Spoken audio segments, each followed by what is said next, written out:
In this video, we are exploring two piecewise step functions, commonly known as the floor function and the ceiling function. In both cases, our domain, or our set of all x values, is all real numbers. All x values are included. Our range, however, is the set of y values that are only integers. For a floor function, the solid dot is on the left side, and for any value, we are rounding down to the greatest integer less than or equal to that number. When x is 1.5, our function equals 1.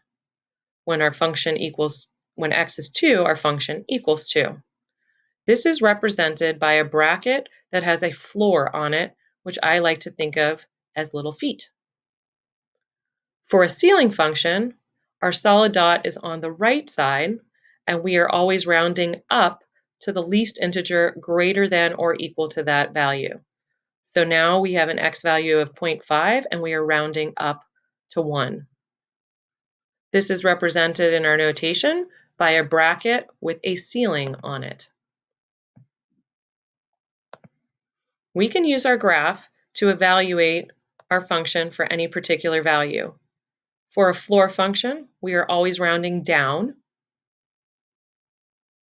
Our function for a particular integer equals that integer. And note, for a negative number, negative 3.2 is rounded down to the greatest integer less than that, so it is rounded down to negative 4. For our ceiling function, you can see that we are rounding up, and negative 3.2 rounds up to negative 3.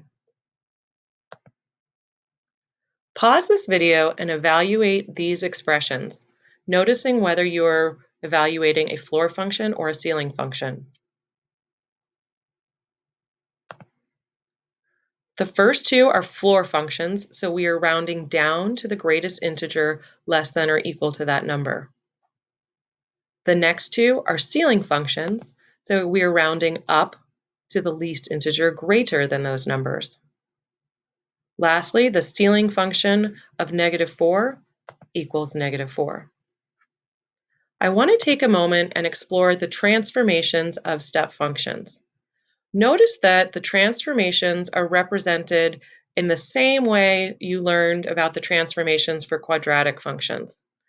A is our vertical dilation. A increases the distance between our steps. When A is between 1 and negative 1, our steps get closer together. And when A is negative, we have a reflection across the x-axis. H shifts our function right or left. It is our horizontal translation. So when x is positive, we have a translation to the right, and you can see that represented in our equation. K shifts our function up or down. It is our vertical translation. And again, you can see that represented in our equation. If h is 0, 0, 0,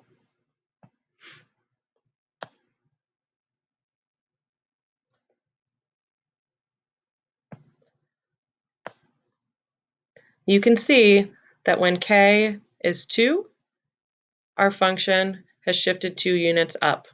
And when k is negative 2, we have shifted our function 2 units down. The same transformations apply to floor functions. This is a floor function because our solid dot is on the left side and we are rounding down. You can see that A has the same impact. Even if A is negative, the solid dot is still on the left side, and H shifts our equation left or right, and K shifts our function up or down. Pause the video again and evaluate whether this is a floor function or a ceiling function and what transformations have occurred.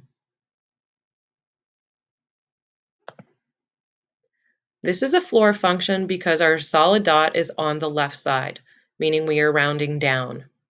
Our A value is 1 because our steps are 1 unit apart. We can write this either as a horizontal translation 3 units to the right by subtracting an H value of 3, or we can write it as a vertical translation 3 units down by adding a k value of -3. I hope you have enjoyed this video.